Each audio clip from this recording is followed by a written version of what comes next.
누가복음 13장 10절에서 17절까지 말씀을 봉독해 드립니다. 누가복음 13장 10절에서 17절까지의 말씀입니다. 예수께서 안식일에 한 회당에서 가르치실 때에 18배 동안이나 귀신 들려 앓으며 꼬부라져 조금도 펴지 못하는 한 여자가 있더라. 예수께서 보시고 불러 이르시되 여자여 내가 네 병에서 놓였다 하시고 안수하시니 여자가 곧 펴고 하나님께 영광을 돌리는지라. 회당장이 예수께서 안식일에 병 고치는 것을 분내어 무리에게 이르되 일할 날이 엿새가 있으니 그 동안에 와서 고침을 받을 것이요 안식일에는 하지 말 것이라 하거늘 주께서 대답하여 이르시되 외식하는 자들아 너희가 각각 안식일에 자기의 소나 나귀를 외양간에서 풀어내어 이끌고 가서 물을 먹이지 아니하니나 그러면 18배 동안 사탄에게 매임바 된 이 아브라함의 딸을 안식일에 이 매임에서 푸는 것이 합당하지 아니하냐. 예수께서 이 말씀을 하시매 모든 반대하는 자들은 부끄러워하고 온 무리는 그가 하시는 모든 영광스러운 일을 기뻐하니라. 오늘 본문의 내용은 예수님께서 안식일에 18해 동안이나 귀신 들려 앓으며 꼬부라져 조금도 펴지 못하던 한 여인을 고쳐주신 사건입니다. 아마 근육이나 뼈에 치명적인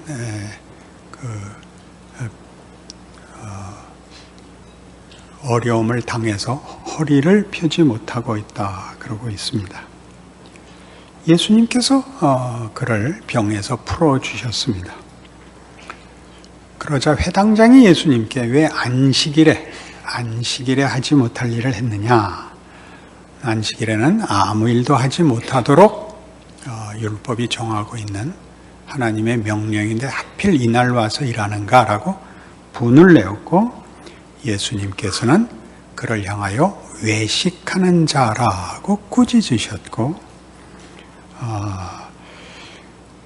18해 동안 사탄에게 매인받은 아브라함의 딸을 푸는 것이 안식일과 오히려 일관성을 가지는 것이요 그 뜻이 부합하는 것이다 라고 말씀하십니다. 우리가 기독교 신앙 내에서 가지는 어떤 이해들이 율법적인가,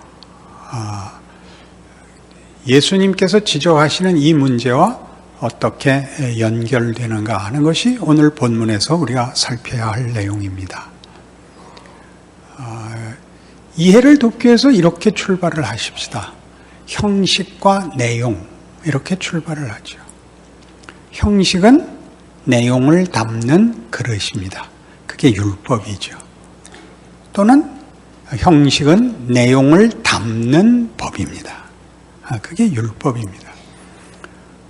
그것은 분명히 내용을 담은 그릇인데 종종 형식이라는 것은 내용이 없어도 그 형태가 남아 있습니다.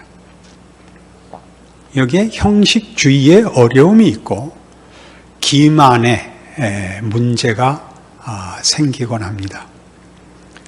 예수님께서 이 회당장에게 물은 건 이것입니다.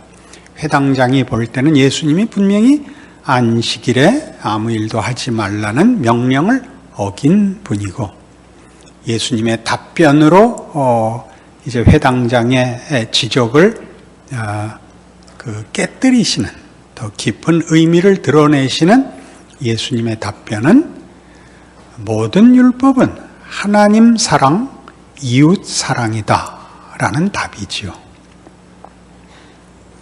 너희가 안식일에 소나 나귀를 외양간에서 풀어내어 이끌고 가서 물을 먹이지 아니하느냐.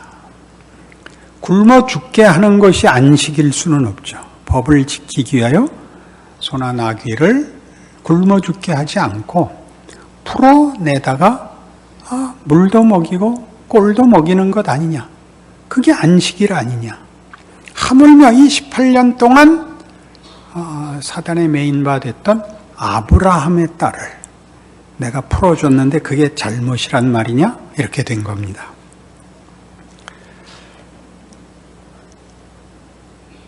예수님의 말씀에 의하면 이것이 하나님만이 하실 수 있는 진정한 율법의 내용, 율법을 주신 뜻이라 이렇게 이해할 수 있습니다. 예수님의 사역 전체를 처음에 누가복음 4장에서 이렇게 선언했거든요. 누가복음 4장 16절 보시면 예수께서 그 자라나신 곳 나사렛에 이르사 안식일에 늘 하시던 대로 회당에 들어가서 성경을 읽으려고 서심해 선지자 이사야의 글을 들이거늘 책을 펴서 이렇게 기록된 데를 찾으시니 곧 주의 성령이 내게 임하셨으니 이는 가난한 자에게 복음을 전하게 하시려고 내게 기름을 부으시고 나를 보내사 포로된 자에게 자유를 눈먼 자에게 다시 보게 함을 전파하며 눌린 자를 자유롭게 하고 주의 은혜의 해를 전파하게 하려 하심이라. 예수님의 오신 메시아 사역의 가장 중요한 내용입니다. 풀어주러 오셨습니다. 자유를 주러 오셨습니다. 그러니까 여기서 풀어주고 자유를 줬다는 것은 지금 이 안식일의 이 병 고친 사건 속에서 말하자면 묶였던 것을 풀어 속이 드러나게 했다는 뜻이 되죠. 겉만 있었던 것에 그 안에 원래 담아야 할 것을 드러냈다는 뜻이죠. 회당장으로 대표되는 이 묶음, 이 형식은 형식만 보존되었지 풀어봤자 속에 아무것도 없더라는 거죠.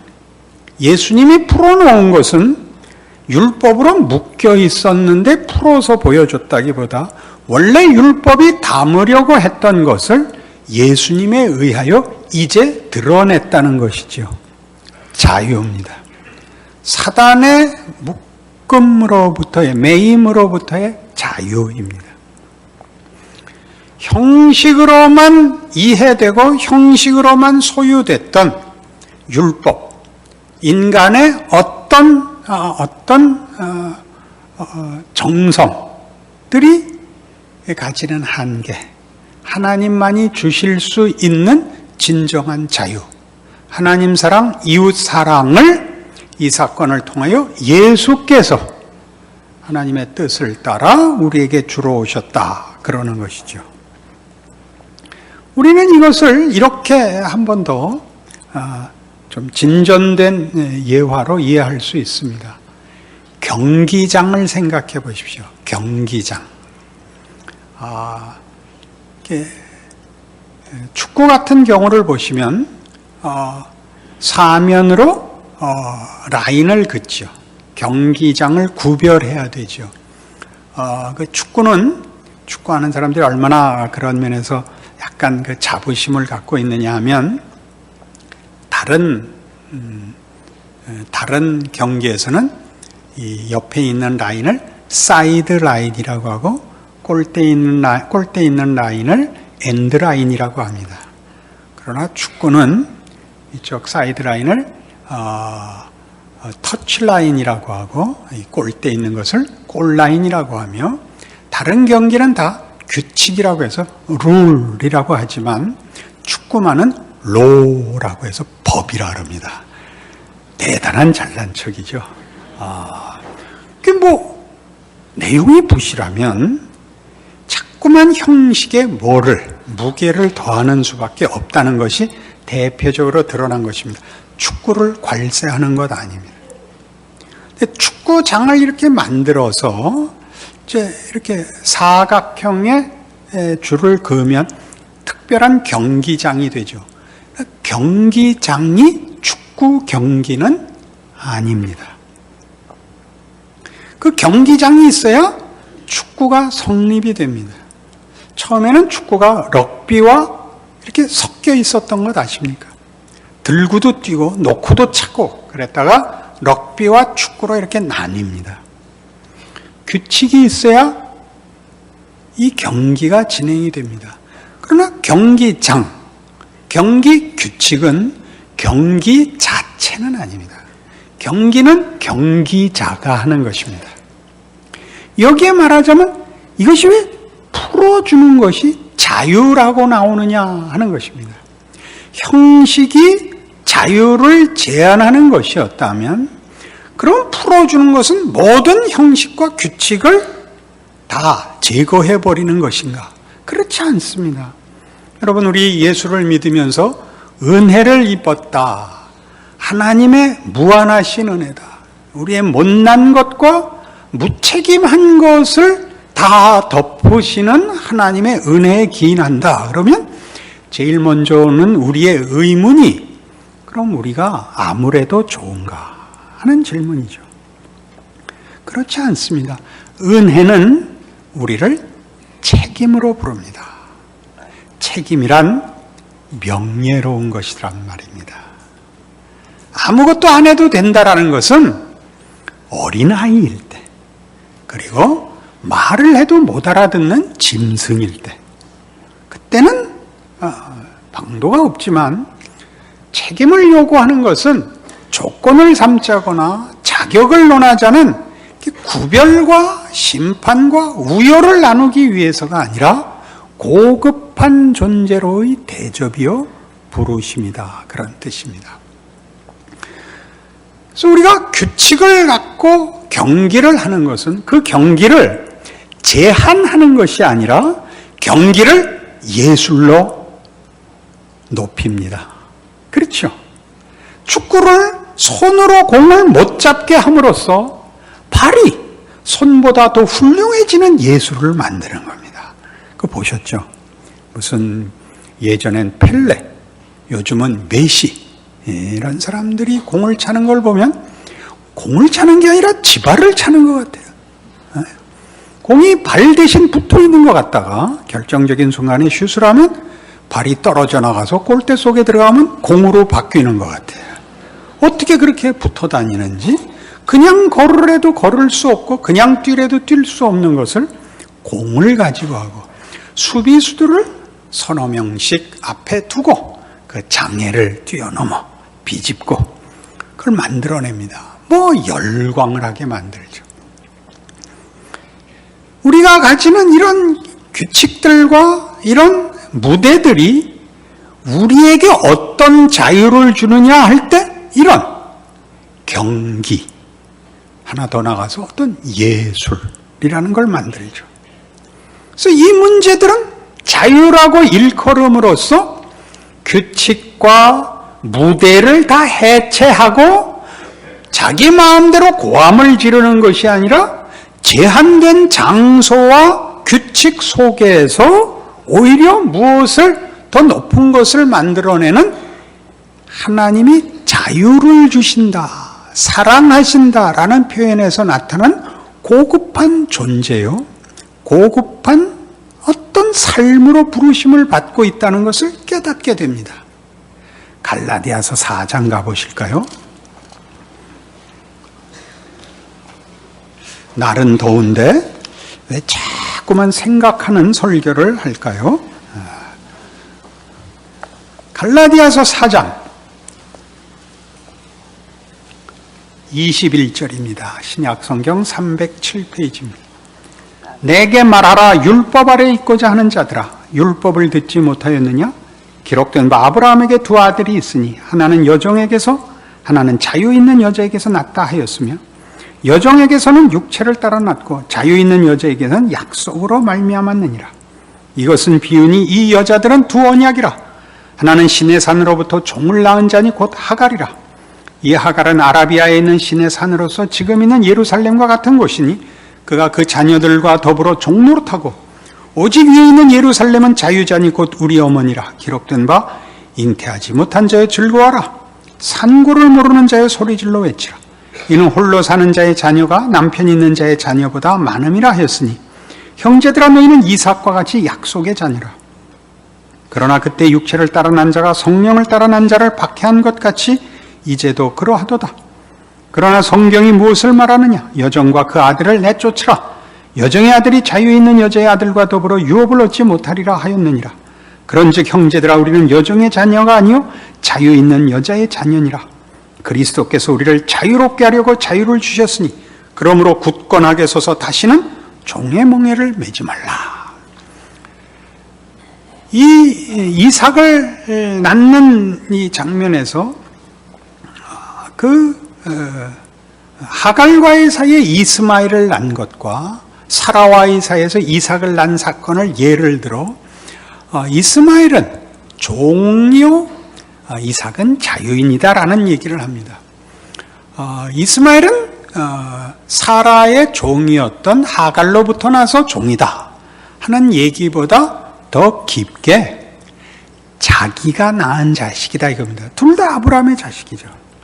아브라함이 자기가 만든 자식이고 이삭은 아브라함이 낳지만 하나님이 주신 자식이죠. 약속의 자녀죠.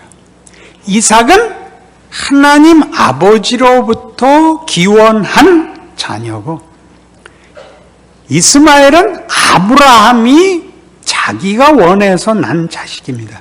여기에서 신분이 자유인과 종으로 나뉩니다. 종과 아들의 차이가 뭐냐? 유업을 이을 수 있느냐 없느냐죠. 아버지의 지위와 아버지의 명예를 잇는 자와 부림을 받는 자의 차이죠. 오늘식으로 얘기하면 종은 늘 가서 경기장에 줄긋고 경기장을 다듬고 하는 일이 그의 일입니다. 자유인은 뭐냐? 그것을 소유한 자입니다. 그 경기장을 소유한 자로서 가서 경기를 할 자유가 있습니다. 경기를 할 자유가 있다고 해서 경기의 규칙과 그 경기장의 그 규격을 벗어나는 것이 자유가 아니라 규칙 내에서 경기를 하는 것이 자유인의 특권이죠. 경기를 할 수 있죠. 그 두 차이를 기억하시겠습니까? 율법이 우리를 종노릇하지 못하게 하라는 것은 율법이 말하는 규칙과 규격을 지키는 것으로 우리의 내용을 삼지 말라는 것입니다. 거기에 담아놓은 것을 살라는 거죠. 뭐라고 그랬어요? 하나님 사랑, 이웃 사랑이죠. 하나님 사랑, 이웃 사랑. 경기를 하면 어때야 되냐? 축구를 하면 축구를 하시고 농구를 하면 농구를 하셔야지. 농구공으로 유리창 깨기, 이건 경기가 아닙니다. 그것은 수준 없는 것이며 상식이 없는 것이며 미친 짓이 되는 것입니다. 율법이 늘 유리창을 깨라 그러는 것 아닙니다. 율법은 유리창을 깨라 그러고 은혜는 경기를 하라 그러는 것이 아니라 율법은 은혜를 담아내고 은혜를 살아 숨쉬게 하고 활동하게 하고 꽃 피우는 무대인 것입니다.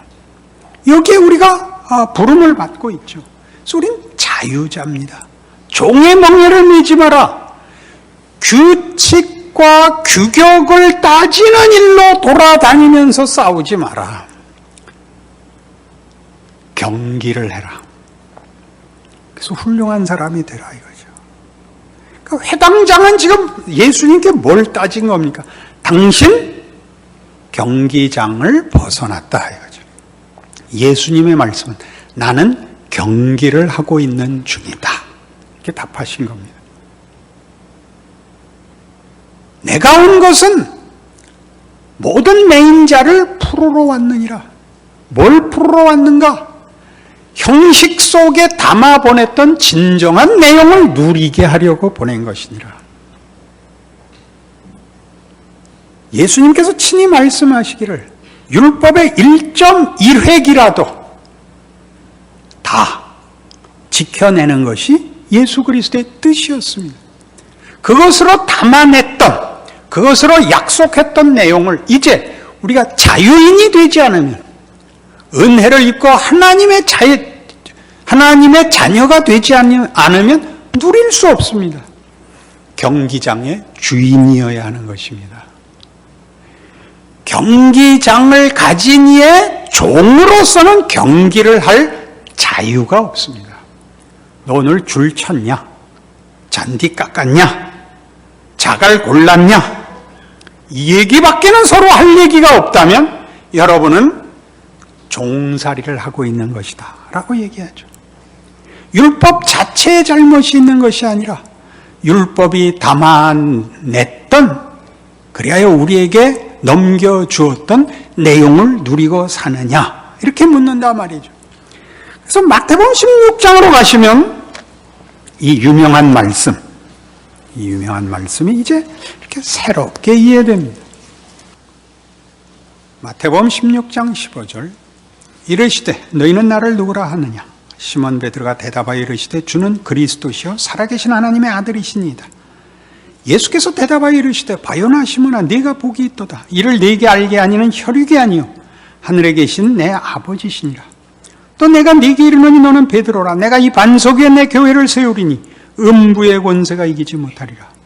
내가 천국 열쇠를 네게 주리니 내가 땅에서 무엇이든지 매면 하늘에서도 매일 것이요 내가 땅에서 무엇이든지 풀면 하늘에서도 풀리리라. 뭘 맬까요? 율법을 지키는 겁니다. 경기를 하려면 줄을 쳐서 경기장을 만들어야 합니다. 규칙을 지켜야 합니다. 규칙을 어기면 죽여버리나요? 아니요. 그죠? 파울을 한 것입니다. 경기를 하는 중이라면. 그러나 종이 경기장을 가꾸지 않고 줄을 치고 있지 않으면 그건 죄입니다. 그렇지 않습니까? 그러니까 뭘 매죠? 경기 중에 우리 신앙생활 속에 계속 뭘 매죠? 율법을 확인해야 됩니다. 내 신앙이, 내가 가진 자유가, 나에게 허락된 진정한 예수 그리스도 안에 있는 은혜들이 쓸데없이 흘러나가지 않도록, 쏟아지지 않도록 계속 매야 됩니다. 줄을 분명하게 그어야 됩니다. 규칙을 지키라고 얘기해야 됩니다. 뭘 하려고요? 경기를 하려고. 예전엔 이런 농담이 있었습니다. 어느 날 아침에 학교에 갔더니 어느 친구가 오늘 강릉에서 6명의 아이들이 죽었대. 아니 왜? 셋은 금 밟아서 죽고 셋은 공에 맞아 죽었대. 피구한 얘기인데 우린 죽었다 그러잖아요. 죽었다 그러죠. 영어로는 아웃인데 경기장 밖으로 나가는 건데 우린 죽었다. 셋은 금 밟아 죽고 셋은 공 맞아 죽었습니다. 교회가 신앙생활을 개개인이 이 넘치는 자유 속에서 매야 되는 것은 이것을 지켜낼 어떤 경기장을, 어떤 한계를 우리에게 자꾸 확인시킵니다. 그 확인은 누가 선을 똑바로 걷냐, 누가 더 분명하냐의 싸움을 위해서가 아니라 경기를 하기 위해서입니다. 경기를 하다 보면 줄 밟죠. 그럼 뭐가 된다고요? 파울이 되는 거예요. 그리고 그 지워진 줄을 다시 그 안에서 안으로 밀죠. 그러나 줄을 긋는 것이 전부인 이해 속에 있다면 줄을 지운 자는 죽는 것입니다. 회당장은 죽이는 것 외에 자기가 가진 것을 확인하거나 사용할 다른 이해와 다른 권리가 없습니다. 당신 금 밟았다. 예수님이 나 경기 중이다. 내가 슛을 때려서 골을 넣고 금 밟았다. 아무 일도 아니다. 이 얘기를 하는 것이죠. 차이가 다릅니다. 그래서 이 매고 푸는 이 특권, 줄을 긋고 자유인으로 경기에 참여하여 하나님이 당신의 자녀로 불러 서로 사랑하게 하며 믿음으로 살며 자랑으로 살며 명예와 영광으로 사는 길로 부른 인생을 격려하며 확인하며 채우며 살도록 부름받았다는 사실을 주는 그리스도시요 살아계신 하나님의 아들이십니다 속에 주어지는 겁니다. 바요나시모나 복이 있도다. 이를 네게 알게 하시니는 혈육이 아니요 하늘에 계신 내 아버지시니라. 내가 이 반석 위에 교회를 세우리니 무너질 수 없는 무대 위에 우리를 세운 것입니다. 우리가 땅 메우고 우리가 줄건 것 아닌 더 큰 든든한 영원한 기초 위에 우리를 세우사 우리가 누리는 자유를 예수 안에서 허락하십니다. 우리의 어떤 도덕, 어떤 의지, 어떤 진심, 어떤 열망보다도 큰 하나님의 은혜와 선하심과 복 주시려는 경기장 위에 우리가 들어와 앉아 있다 라고 가르치는 것이죠. 오늘 성경이 가르치는 건 그겁니다. 만일 예수 안에서 하나님의 자녀로서 자유함을 얻어 경기장의 주인의 자녀로 경기장을 소유한 인격으로서 경기장을 이해할 줄 모르면 우리는 결국 정죄할 것밖에 남지 않습니다. 여러분의 신앙과 혹은 여러분의 도덕이 어떻게 사용되는가를 확인하라는 것입니다. 외식이라는 것은 결국 적극적인 내용을 가질 수 없기에 터뜨려지는 분노입니다. 적극적인 내용을 가질 수가 없으니까 격려하고 회복시킬 방법이 없으니까 분노할 수밖에 없습니다.